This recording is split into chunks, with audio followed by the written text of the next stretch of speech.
Moi, c'est maman Nono Koubelo Angoy. Je suis mariée, je suis mère de 5 enfants. Je suis médecin et je sers le Seigneur dans une église locale.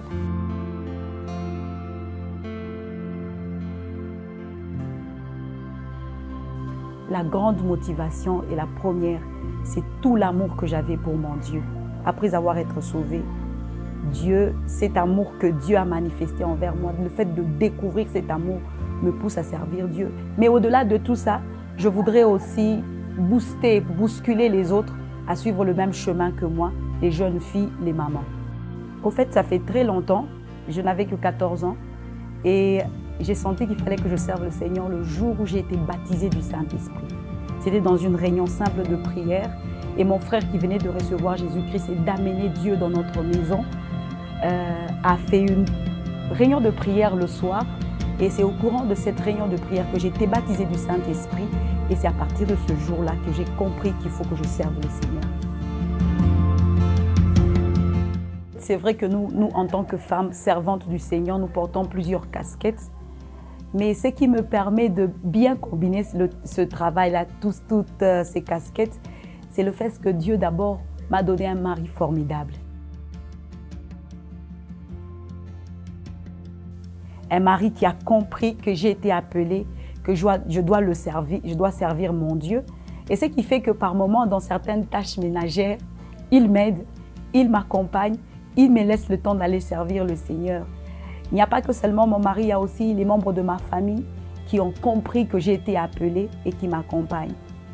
Et l'autre chose qui m'aide vraiment à servir le Seigneur, c'est le fait qu'au niveau de mon travail, j'ai quand même un bon chef qui est chrétien, qui comprend quand tu lui demandes de faire une activité. C'est vrai que ça peut prendre du temps en dehors du boulot.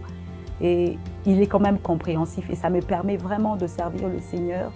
Et dans la société, je voudrais aussi parler de mon pasteur, qui est un homme qui motive, qui bouscule les femmes à servir le Seigneur. C'est vraiment des choses qui permettent à ce que je puisse combiner tous ces services, toutes ces casquettes et servir le Seigneur comme il le veut. Oui, je trouve l'équilibre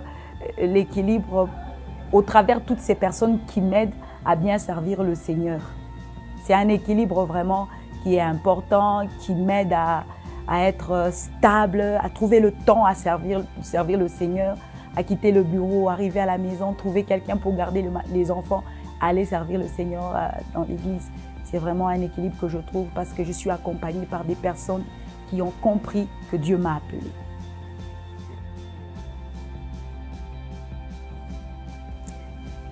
Les difficultés que je rencontre, c'est le manque de temps.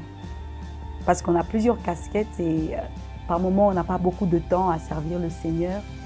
Et l'autre difficulté, c'est notre culture. Ce n'est pas facile avec la culture de notre pays, de notre contrée par moment, d'être accepté dans l'église à servir le Seigneur. Il y a des gens qui n'acceptent pas que l'on puisse servir le Seigneur comme il le faut. Et une autre difficulté, c'est que par moments, on se trouve en sandwich entre le travail à l'église, la maison, et que quand on est bousculé comme ça, il faut vraiment trouver une certaine discipline pour vraiment servir le Seigneur dans l'église.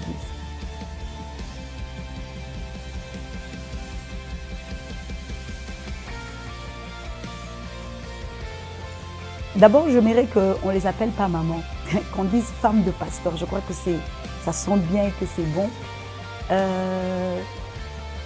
Je ne pense pas parce qu'elle a la position d'être la femme du pasteur qu'elle est absolument pasteur. Mais je crois que chaque personne, chaque femme de pasteur est aussi appelée à servir le Seigneur. Elle peut avoir un ministère qui peut être pas nécessairement pasteur. Elle peut être évangéliste, prophétesse. Mais ce n'est pas parce qu'elle est à côté d'un homme, d'un pasteur, d'un serviteur de Dieu pasteur, qu'elle est aussi pasteur. Le seul prérequis que moi je connais, c'est être sauvé. Quand on est sauvé, on a accepté Jésus-Christ dans sa vie comme Seigneur et Sauveur, c'est le premier élément qui nous permet d'entrer dans le pâturage du Seigneur, dans le champ de Dieu et de commencer à servir. C'est vrai qu'il faut attendre son appel. Et quand Dieu t'appelle, te donne le go, il dit « Vas-y, tu vas y aller, tu es maintenant appelé au ministère » parce que il y a deux appels, comme vous savez. Le premier, c'est l'appel au salut et le deuxième, c'est l'appel au ministère. Je crois que les prérequis, le tout premier, c'est être sauvé. Être sauvé, et toutes les femmes des pasteurs qui sont sauvées, qui ont été appelées au ministère, au-delà de la position qu'ils occupent, peuvent exercer le ministère.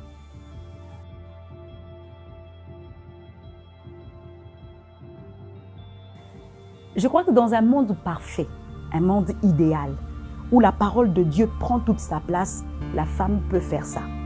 Elle peut exercer son ministère devant les hommes et les femmes. Mais prenons notre contexte actuel, nous allons nous rendre compte avec la culture que nous avons dans notre pays, ce n'est pas évident. Ce n'est pas vraiment évident que les femmes puissent exercer leur ministère comme il le faut et selon la parole de Dieu. Mais dans un monde parfait, où la parole de Dieu est au centre de tout, je crois que la femme peut exercer son ministère. Mais malheureusement, nous sommes dans un monde où il y a plusieurs cultures, plusieurs manières de penser. Et je pense qu'en ce moment-là, ce n'est pas vraiment évident.